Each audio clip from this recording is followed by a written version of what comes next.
नमस्कार। प्रस्तुत है आज का चिंतन।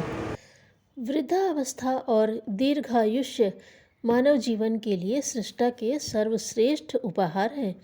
युवावस्था में जिसे उपलब्ध करने की कामना की थी, पर समय अभाव या यौवनोन्माद में वह संभव नहीं हो सका था, उसे आयुष्य के इस मोड़ में करने और सीखने का अवसर मिलता है।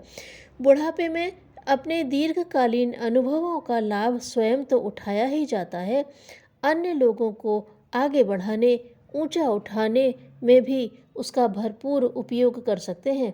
वृद्धावस्था परिपक्वता की निशानी है, जो परमात्मा पर अधिक विश्वास दिलाती और उसके आशीर्वाद एवं सहायता उपलब्ध कराती है। इसी अवस्था में आत्मोत्कर्ष के लिए अगले जन्म के लिए विशेष पूंजी संचय की जा सकती है।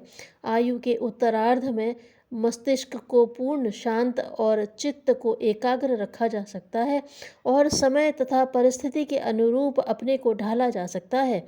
कालक्रम से शरीर जराजीर्ण होता रहता है, पर मन और आत्मा की कोई आयु नहीं होती। उसे वृद्धावस्था में भी सरल, उत्साही, कर्मठ और सक्रिय बनाए रहा जा सकता है तथा देश, समाज और संस्कृति के पुनरुत्थान में स्मरणीय योगदान दिया जा सकता है। वृद्धावस्था की शुरुआत सामान्यतः 65 वर्ष से मानी जाती है, परंतु देश, काल और परिस्थिति के अनुसार उसका स्वरूप भिन्न भिन्न देखने को मिलता है। अच्छा कार्य करने योग्य स्वास्थ्य होने पर भी अधिकतर लोग वृद्ध माने जाते हैं। ढलती आयु में शारीरिक और मानसिक स्वास्थ्य में शिथिलता आने लगती है, जिसका परिचय कमर झुकने, त्वचा में झुर्रियाँ पड़ने, बाल सफ़ेद होने, अंग अवयवों के जोड़ों में दर्द, हाथ कांपने, दांत झड़ने तथा स्मरण शक्ति की क्षीणता, विकास के प्रति मनोयोग की कमी और भावनात्मक अस्थिरता के रूप में परिलक्षित होता है। बढ़ती आयु के साथ शारीरिक अंग अवयवों की कार्य क्षमता घटने, वृद्धावस्था के कारणों और प्रभावों का अध्ययन विज्ञान की एक स्वतंत्र शाखा ही बन गया है, जिसे जेरोंटोलॉजी जरा विज्ञान कहते हैं। Centre for the studies of ageing, Duke university के प्रख्यात जरा विशेषज्ञों का कहना है कि वृद्धावस्था के कारणों में अंतिम बात जिस पर जरा विज्ञानी, चिकित्सा विशेषज्ञ और मनोवैज्ञानिक सभी एक मत से सहमत हैं, वह हैं मनोवैज्ञानिक कारण। पारिवारिक असम्मान, आर्थिक तंगी, जीवन का कोई लक्ष्य निर्धारित न होना, रचनात्मक चिंतन व कार्यक्षमता का अभाव आदि अनेक कारण ऐसे हैं जो जरावस्था को और अधिक जर्जरित किए रहते हैं। चीन में वृद्धावस्था को शानदार एवं ईश्वर प्रदत्त एक वरदान माना जाता है। उनकी कामना सदैव दीर्घ जीवन जीने की होती है। प्राचीन भारतीय ऋषियों ने इस संसार को कर्म भूमि एवं संपूर्ण सुखों का घर मानते हुए पुरुषार्थी बनकर अधीन होकर 100 वर्ष तक जीवित रहने की कामना व्यक्त की है। जीवेम शरदः शतं, शृणुयाम शरदः शतं, प्रभवाम शरदः शतमदीनाः, स्याम शरदः शतं, कुर्वन्नेवेह कर्माणि जिजीविषेच्छतं समाः। मूर्धन्य जरा विशेषज्ञों ने भी वृद्धावस्था पर किए गए अपने शोध निष्कर्ष में बताया है कि लंबी उम्र तक सक्रिय दीर्घ जीवन जीने वालों के पीछे मात्र वंशानुगत कारण ही नहीं, वरन मानसिक प्रसन्नता, कड़ी मेहनत, दीर्घजीवी होने की प्रबल इच्छा शक्ति तथा संतुलित आहार विहार है। आधुनिक चिकित्सा सुविधाओं एवं संतुलित आहार से विश्व भर में वृद्धों की संख्या में वृद्धि हुई है। वैज्ञानिकों के अनुसार सामान्यतया मनुष्य की अधिकतम आयु 110 से 115 वर्ष तक हो सकती है।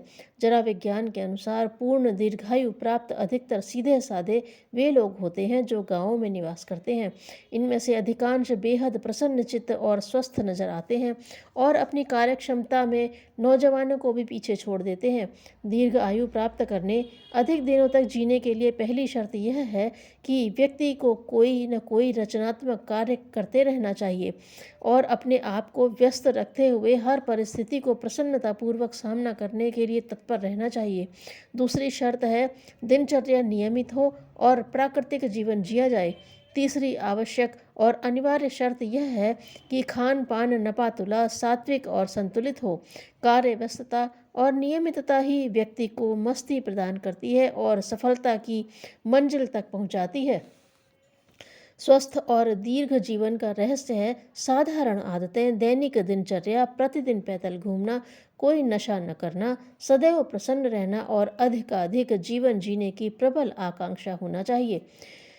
वर्तमान परिवेश में बढ़ती हुई तकनीकी सभ्यता से वृद्धों की उपयोगिता का मूल्यांकन उनके अपने ही तथाकथित उच्च शिक्षित बालकों द्वारा कम आंका जाने लगा है। वृद्ध जन उपेक्षा के शिकार होते जा रहे हैं, जिसके कारण सामाजिक मूल्यों की दिशाधारा ही बदल गई है।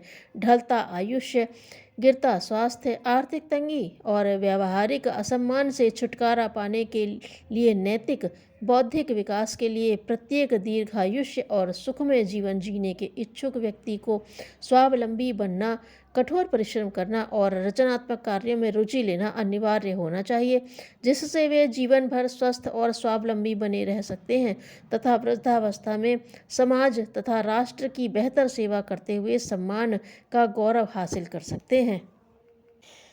आज्ञा पालन सत्कार से कहीं उत्तम है।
धन्यवाद।